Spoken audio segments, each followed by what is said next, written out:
It's tarot time.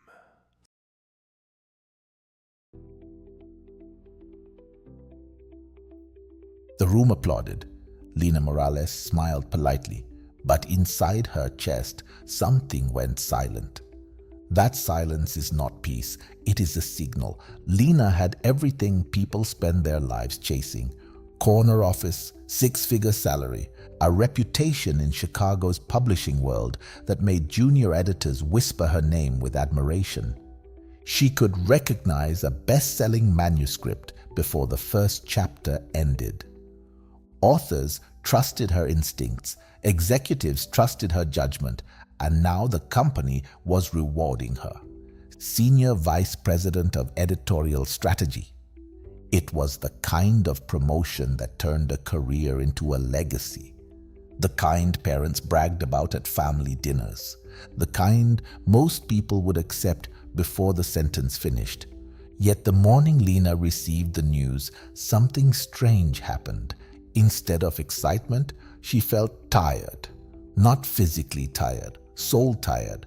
The conference room was all glass walls and winter sunlight. Snow drifted past the skyscrapers outside while the CEO slid a polished folder across the table. We're excited about your future here, Lina. Applause followed. Lina smiled politely, but the folder felt heavier than paper should feel. Inside were contracts, projections, responsibilities. A bigger office, more power, less time. That night, she sat in her apartment surrounded by silence. Her laptop glowed on the kitchen table, but she wasn't reading contracts anymore. She was reading something older, a notebook. 10 years earlier, she had written the first pages of a novel. Just a few chapters, characters with half-built lives. A story she once believed she would finish. Then promotions came, raises, recognition. The notebook slowly disappeared into a drawer. Until tonight. She read the first paragraph again. The words weren't perfect, but they were alive. A strange ache rose in her chest. You wanted this once? She closed the notebook quickly, like someone catching themselves remembering too much. The next weeks passed in a blur of meetings, budgets, strategy sessions, publishing forecasts. Everyone congratulated her as if the promotion were already accepted. Devon Price, her closest colleague, leaned against her office doorway one afternoon. You're quiet about the big news. I'm thinking. About what? This is the top of the mountain. Lina looked out the window at the frozen Chicago River. Maybe it's just a taller mountain. You're overthinking it. Maybe she was, but the silence inside her kept growing. Every day she helped launch other people's books, memoirs, thrillers, love stories, stories that changed lives. Yet every time she opened one of her old notebooks at night, the same question whispered through her thoughts. When did you stop telling your own story? One evening, she stayed late editing a manuscript. The office lights were dim, the city humming quietly outside. She reached the dedication page. To the version of myself who refused to give up. Lina froze. Something shifted inside her chest, like a locked door quietly opening. The promotion wasn't the next chapter. It was the final page of the wrong book. Weeks later, the executive meeting arrived. The room buzzed with anticipation. Devon leaned toward her before the meeting began. You're about to become the most powerful editor in this company. The CEO smiled from the head of the table. So, Lina, are you ready to lead the future of this company? Every eye in the room turned toward her. The moment had arrived. The applause they expected was already waiting in the air. Lina felt her father's voice in her memory. My daughter works with famous authors. She imagined telling him the truth, imagined the confusion in his eyes, her mother's worry, her colleagues' disbelief. Approval surrounded her like a warm blanket, but something deeper stirred beneath it, the quiet voice she had ignored for years. You know the truth. Lena inhaled slowly. I'm honored by the offer.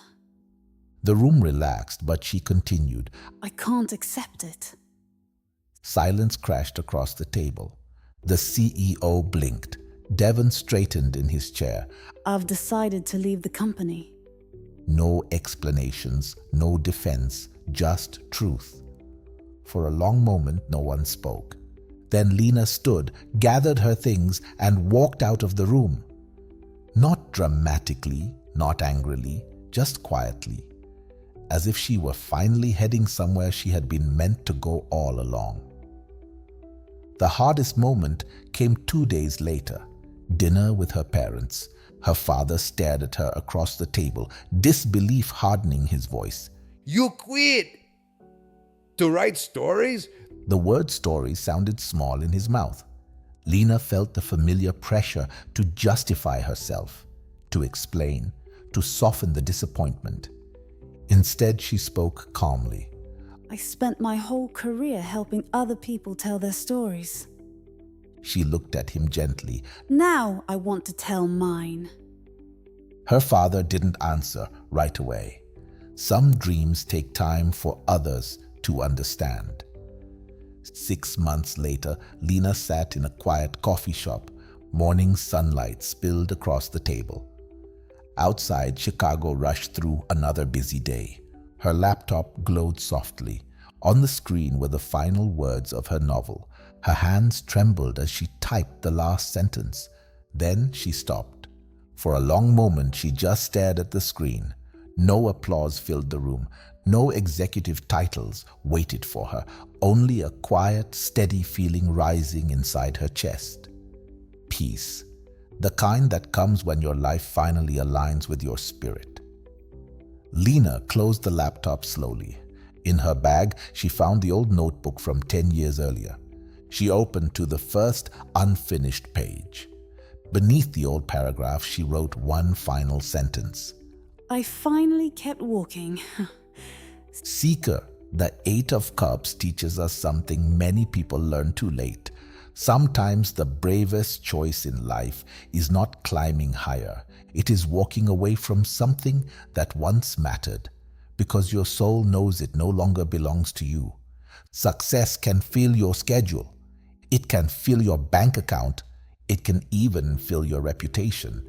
But there is one thing it cannot fill if it is the wrong path. Your soul. So I ask you, what ladder are you still climbing, even though your heart quietly left it behind?